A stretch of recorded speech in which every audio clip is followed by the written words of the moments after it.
प्रभु यीशु मसीह के मधुर और मीठे नाम से आप सभी को जय मसीह की।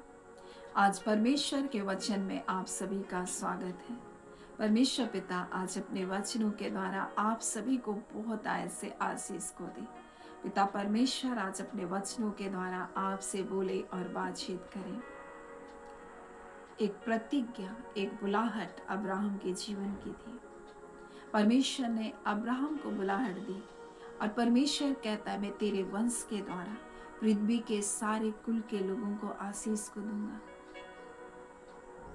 और अब्राहम परमेश्वर के बुलाहट में वो निकल पड़ा। और जब हम उसके जीवन को देखते हैं, परमेश्वर के बुलाहट में वो बना रहा।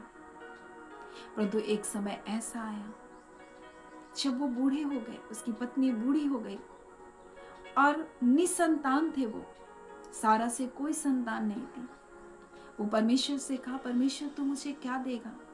मेरे घर में जो दास है ना, इलियाजर, वो दास वही मेरे घर का वारिस होगा। परमेश्वर ने कहा नहीं, सारा से जो पुत्र होगा वही तेरा वारिस होगा। हजीरा से उत्पन्न हुआ इस्माइल तेरा वारिस नहीं होगा, परंतु सारा से उत्पन्न होने वाला पुत्र ही तेरा वारिस होगा और उसी के द्वारा मैं इस पृथ्वी के सारे कुल के लोगों को आशीष को दूंगा। और कितनी अद्भुत बात है, जब आप उत्पत्ति 18 के 14 को जब पढ़ते तो परमेश्वर यहोवा कहता है, क्या यहोवा के लिए कोई काम कठिन है? ये सारा से परमेश्वर कह रहा है। क्यों? सारा एक पल के लिए निराश हो चुकी थी। एक समय में वो निराश हो चुकी थी, क्योंकि एक स्त्री का मासिक धर्म बंद हो गया, जिसका अर्थ है वो अब संतान को जन्म नहीं दे सकती है। वो बूढ़ी हो चुकी थी, उसका पति बूढ़ा हो चुका था और वो सोच चुकी थी अब सब कुछ खत्म हो गया है। शरीर निर्बल हो चुका है, अब कोई उम्मीद नहीं बची है। परंतु मैं आज आपको बताऊं, जो विश्वास करता है परमेश्वर उसके लिए अपनी महिमा को प्रकट करता है। परमेश्वर के लिए कोई काम कठिन नहीं है। और बहुत अद्भुत बात है, जब आप इस उत्पत्ति 18 को जब देखेंगे, परमेश्वर स्वयं उनके लिए उतर आया आशीष को देने के लिए। जब आप लंबे समय तक विश्वास योग्यता में बने रहते हैं, बुलाहट में बने रहते हैं, परमेश्वर की प्रतिज्ञा को थामे रहते हैं, चाहे कितनी भी कठिनाई आए, कितनी भी मुसीबत आए, लेकिन जब आप प्रतिज्ञाओं में बने रहते हैं, मेरे प्रियो, परमेश्वर स्वयं उतर कर उनके लिए आया। जब उत्पत्ति 18 में पढ़ते तो लिखा, अब्राहम ममरे के बांज वृक्ष के बीच कड़ी धूप के समय तंबू के द्वार पर बैठा हुआ था। तब यहोवा ने उसे दर्शन दिया। उसने आंखें उठाकर दृष्टि की तो क्या देखा? 3 पुरुष उसके सामने खड़े हैं। स्वयं परमेश्वर पिता, पुत्र और पवित्र आत्मा उसके पास उससे मिलने आए और वो उनको देखकर उनको दंडवत प्रणाम किया, उनकी पहनाई करने में लग गया, उनकी सेवा करने लगा। सारा इतनी वृद्ध अवस्था में उनके लिए भोजन को तैयार करने में लग गई। कितनी अद्भुत बात है मेरे प्रियो। आज कई बार हम पहनाई करने में पीछे हट जाते हैं, हम सेवा करने में पीछे हट जाते हैं, लेकिन आप जरा इनके जीवन को देखिए। अब्राहम कड़ी धूप के समय तंबू के द्वार पर परमेश्वर के क्या कर रहा था? ध्यान कर रहा था परमेश्वर के और अपने मन को लगा रहा था। परमेश्वर से कह रहा था होगा, परमेश्वर हम बूढ़े बूढ़ी हो गए, कहाँ गई परमेश्वर आपकी प्रतिज्ञा जो आपने किया? आपने हमें बुलाया परमेश्वर। परमेश्वर उतरा तो था सदोम और अमोरा को देखने के लिए।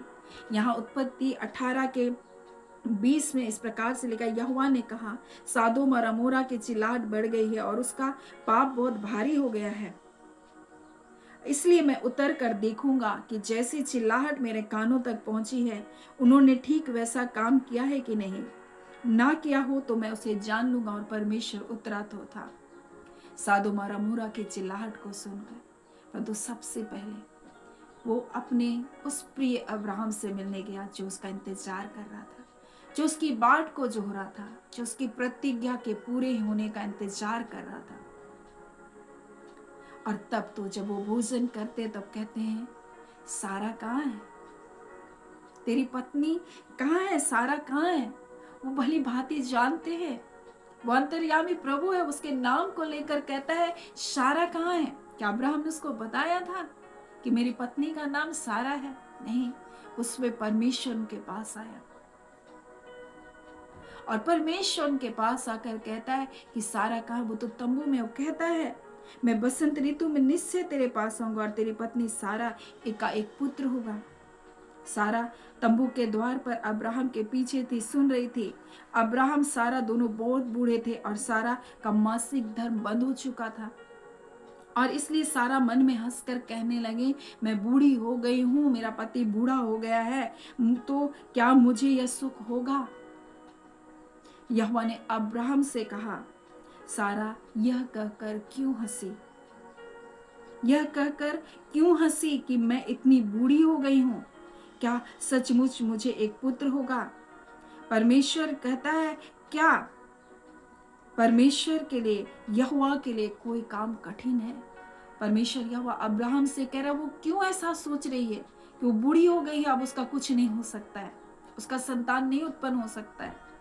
आज कई बार हम मेरे प्रियो ऐसे ही सोचते हैं, अब कुछ नहीं हो सकता है, अब सब कुछ खत्म हो गया है, मेरे इतने उम्र हो चुकी है, अब मुझे नौकरी की उम्र पार हो चुकी है, अब मुझे नौकरी नहीं मिल सकती है, अब मेरे इतने उम्र हो चुके हैं, अब मेरा विवाह नहीं हो सकता है, अब हम इतने बूढ़े हो गए हैं, हम अपने परिवार के लिए कुछ नहीं कर सकते हैं।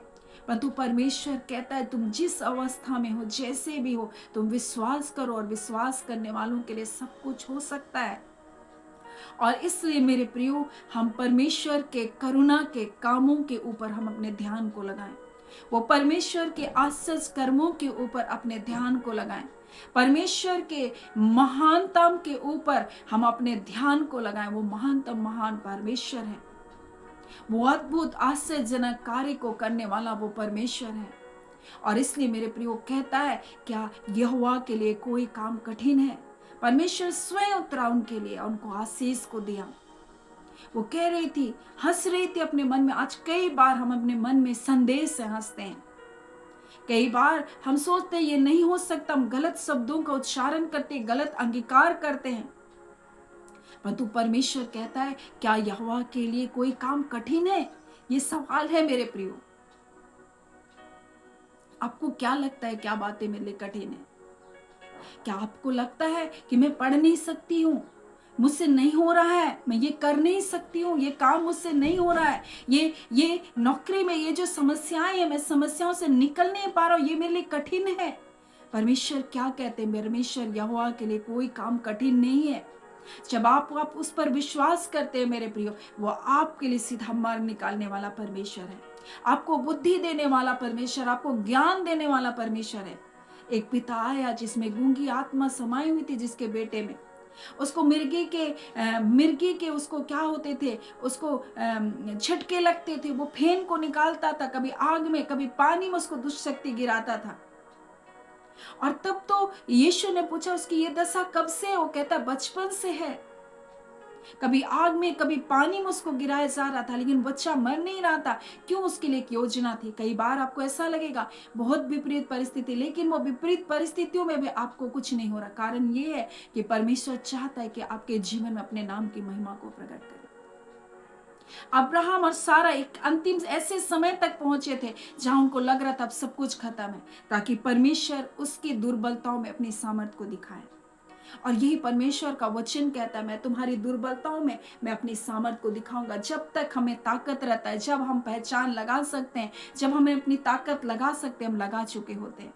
परंतु एक समय आता है जब हम कहते हैं परमेश्वर अब मुझसे नहीं हो रहा है, अब मुझे कोई उम्मीद नहीं बची। उस समय परमेश्वर अपनी सामर्थ को प्रकट कर, अपनी भलाई को प्रकट कर, अपने कार्य को करके बताता है, मैं तुम्हारा परमेश्वर हूँ। जिसने तुम्हें बुलाया है और जिसने तुम्हें बुलाया वो तुमको कभी नहीं छोड़ेगा। और वो पिता भी यीशु के पास अपने बेटे को लेकर और कहा, यदि तू कुछ कर सकता है तो मेरा उपकार कर दे। यीशु ने कहा, ये क्या बात है कि मैं कुछ कर सकता हूँ? विश्वास करने वालों के लिए सब कुछ संभव है। हम जब विश्वास करेंगे हमारे लिए सब कुछ संभव होगा। मेरे प्रियो, क्या आप विश्वास करेंगे कि यीशु के द्वारा सब कार्य हो सकता है? आज कई लोग इस प्रकार से कहते हैं, बहुत प्रार्थना करते हैं, लेकिन क्या विश्वास करते हैं जिस परमेश्वर के पास आए? विश्वास के बिना उसको प्रसन्न करना अनहोना है। जब आप कहते हैं तो मेरे प्रिय, जो कुछ आप कहते हैं उसके ऊपर विश्वास कीजिए। कई बार हम प्रार्थना में बहुत कुछ बोलते हैं, लेकिन हम जो बोल रहे हैं उसके ऊपर भी विश्वास नहीं है। परमेश्वर का वचन कहता है प्रार्थना में जो कुछ तू कहता है उस पर प्रतीति कर ले कि वो हो गया और तुम्हारे लिए हो जाएगा, और यीशु के नाम के द्वारा वो होगा। मेरे प्रियो, परमेश्वर का वचन कहता है जो कुछ तुम मेरे पुत्र यीशु के नाम से मांगोगे तुम्हारे लिए होगा। जो भली इच्छा से हम मांगते, परमेश्वर हर वो भली इच्छाओं को हमारे जीवन में पूरा करता है। और उसका पिता ने क्या कहा, उस मिर्गी से ग्रसित बच्चे के पिता ने क्या कहा, मैं विश्वास करता हूं, मेरे अविश्वास का उपाय कर। और उसका बेटा छुटकारे को पाया। आज वही कार्य इस समय परमेश्वर आज आपके जीवन में करना चाहता है। मेरे प्रियो, जब आप इंतजार कर रहे हैं उसका, वो स्वयं आपके लिए उतर आया है। मेरे प्रियो, आपकी दुहाई को सुनकर, आपके इंतजार को, आपके धीरज को देखा है उसने। और परमेश्वर कहता है क्या मेरे लिए कोई काम कठिन है? तू क्यों हंसी है? सारा कहती मैं नहीं हंसी। परमेश्वर ने कहा तू हंसी तो सही। मेरे प्रियो, कई बार हम अविश्वास में हंसते हैं, कई बार हम अविश्वास के वाक्य को बोलते हैं, लेकिन जरा सोचिए पिता को कैसा लगता होगा जब हम उसकी प्रतिज्ञा के ऊपर अविश्वास करते हैं, जब हम उसके वचनों के ऊपर अविश्वास करते हैं, जिसने अपने नाम से भी बढ़कर अपने वचन को महत्व दिया। और जब हम उसके वचन के ऊपर विश्वास करते हैं, वो बातें हमारे जीवन में होती है। मेरे प्रियो, परमेश्वर आज अपने वचन के द्वारा कहना चाहता है परमेश्वर के लिए कोई काम कठिन नहीं है, परमेश्वर के लिए कोई बात असंभव नहीं है। और इसलिए परमेश्वर का वचन भजन संहिता 107 उसके 43 में इस प्रकार से लिखा, जो कोई बुद्धिमान हो वह इन बातों पर ध्यान करेगा और यहोवा की करुणा के कामों पर ध्यान करेगा। उसके करुणा के कामों के ऊपर ध्यान कीजिए, परमेश्वर के कामों के ऊपर ध्यान कीजिए कि परमेश्वर ने कैसे सारा और अब्राहम को जब बुलाहट को दिया, जब वो लोग नाउम्मीद हो चुके थे, जब सारा नाउम्मीद हो चुके थे, तब परमेश्वर ने उनको एक संतान को दिया। परमेश्वर ने उसको गर्भ के फल की आशीष को दिया। परमेश्वर की प्रतिज्ञा थी और प्रतिज्ञा पूरी होनी थी, और वही प्रतिज्ञा मसीह यीशु में हमारे जीवन में की गई है। हम अनुग्रह पर अनुग्रह को पाने वाले लोग हैं मेरे प्रियो, और हर एक आशीष हमारे लिए, हर एक प्रतिज्ञा जो परमेश्वर ने हमारे लिए की है, हाँ, और मसीह यीशु उसके साथ आमीन भी हो चुका है। जिसने अपना इकलौता पुत्र यीशु मसीह हमारे लिए दिया, उसके साथ और सब कुछ क्यों कर नहीं देगा। कोई श्राप नहीं है, कोई पाप, कोई बंधन, कोई बंधुआई, कोई जादू टोना, कोई तंत्र मंत्र, कोई ओझा गुनी की शक्ति, कोई दुष्ट की शक्ति आपके जीवन में काम नहीं कर सकती। वो जितना भी ताकतवर हो, परंतु मेरा परमेश्वर सर्वशक्तिमान परमेश्वर है। वो चाहे जितना भी बुद्धिमान हो, परंतु महाबुद्धिमान हमारा परमेश्वर है। और इसलिए उसका वचन कहता है वो जो हम में है उससे जो संसार में कहीं अधिक सामर्थ्य है। और इसलिए मेरे प्रियो, हमारी प्रार्थना, हमारी विनती से कहीं बढ़कर वो सामर्थ्य जो हमें काम करता है, परमेश्वर अपने नाम की महिमा को प्रकट करेगा और परमेश्वर आपके हर एक रुके हुए कार्य को खोलेगा। जो बातें आपके लिए कठिन है, उन बातों को परमेश्वर संभव करके इस बात को बताएगा कि वो आपसे प्रेम करता है, और जो उसका इंतजार करते, जो उसकी बाट को जोते, उनको लज्जित होना नहीं पड़ता। अब्राहम और सारा से मिलने के लिए परमेश्वर से उतर आया और उनको आशीष को दिया। वो परमेश्वर आज आपको भी वही आशीष को देने जा रहे हैं। अद्भुत कार्य आपके जीवन में होने जा रहे हैं। जो बातें कठिन हैं, वो बातें आपके जीवन में पूरी होने जा रही हैं। सो परमेश्वर पिता इस वचन के द्वारा आप सभी के जीवन को बहुत ऐसे आशीष को दे। आमीन। आइए हम प्रार्थना करेंगे। धन्यवाद देते जीवते सच्चे सामर्थ्य मेरा बा, हम प्रभु यीशु के नाम से अब आपके पास आते हैं और आपके वचन में प्रभु आपने कहा प्रभु जी अब्राहम से, सारा ये क्या कर क्यों हंस रही है कि मैं बूढ़ी हो गई हूँ? क्या यहोवा के लिए कोई काम कठिन है? नहीं मेरे पिता, आपके लिए कोई काम कठिन नहीं है। आज आपके लोग चाहे जिस भी अवस्था में हो, चाहे जिस भी परिस्थितियों में हो, जिस भी हालातों में हो, प्रभु आपके लिए कोई काम कठिन नहीं। उन परिस्थितियों से अपने लोगों को निकाल बाहर कर रहे हैं पिता। आप अपने लोगों को परमेश्वर अपने नाम की महिमा को प्रकट कर रहे हैं मेरे पिता। जो निराश है, जो टूट चुके हैं, जो लगता है सब कुछ खत्म हो गया, आज ही यीशु के नाम से उनके जीवन में एक अद्भुत कार्य होने पाए। और अब आप परमेश्वर उसके द्वारा केवल और केवल आपको महिमा मिले, जिससे वो जाने जीवित जिंदा परमेश्वर प्रभु आपके बच्चों की प्रभु चिंता करते हैं। आप अपने बच्चों की परवाह करते हैं। आप अपने बच्चों के आंसुओं को देखते हैं।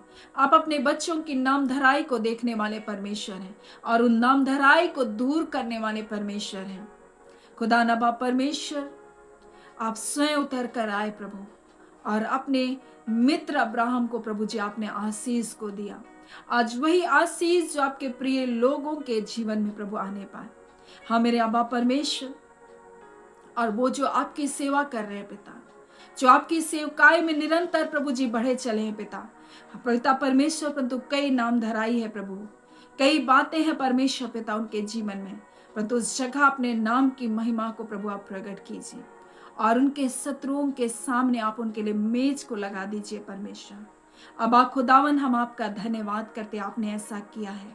आप ऐसा अद्भुत कार्य को करके अपने नाम की महिमा को इस समय प्रकट करने जा रहे हैं पिता। हम एक एक प्रिय भाई बहनों को, माता पिता को, बुजुर्ग माता पिता को परमेश्वर पिता प्रभु, बच्चों को, जवान बेटे बेटियों को हम आपके हाथों में सौंप देते खुदान परमेश्वर। जो मित्रहीन है पिता, अच्छी मित्रता उन्हें मिलने पाए। जो अकेले हैं परमेश्वर पिता प्रभु जी, हाँ पिता परमेश्वर, और उम्र के इस पड़ाव में परमेश्वर प्रभु जी जिनका विवाह नहीं हुआ प्रभु जी, उत्तम जीवन साथी यीशु के नाम से मिलने पाए खुदान परमेश्वर। वो अच्छे जॉब से ब्लेस होने पाए। जो बुढ़ापे की अवस्था में अपने परिवार के भरण पोषण के बारे में सोच रहे हैं पिता, उनके लिए भी अद्भुत उपाय होने पाए खुदा नबा परमेश्वर। आप यहोवा यिरे, आप अद्भुत कार्य को करके अपने नाम की महिमा को प्रकट करते हैं। आपका धन्यवाद, और परमेश्वर पिता आपको सारी आदर महिमा देते हैं। आपने जो अद्भुत कार्य अपने लोगों के जीवन में किया, आपने अपने लोगों को स्पर्श किया है प्रभु, अपने लोगों को छुआ है प्रभु, अपने लोगों से बातचीत किया है परमेश्वर पिता। आपका धन्यवाद, और धन्यवाद के साथ मेरे पिता आपके प्रिय लोगों को आपके हाथों में सौंपते हुए, आपके सुरक्षा में प्रभु देते हुए, प्रार्थना में यीशु के नाम से मांग लेती हूँ। दया सुन अनुग्रह से ग्रहण कर लीजिएगा, आमीन। परमेश्वर पिता आप सभी को बहुत ऐसे आशीष को दे, आमीन।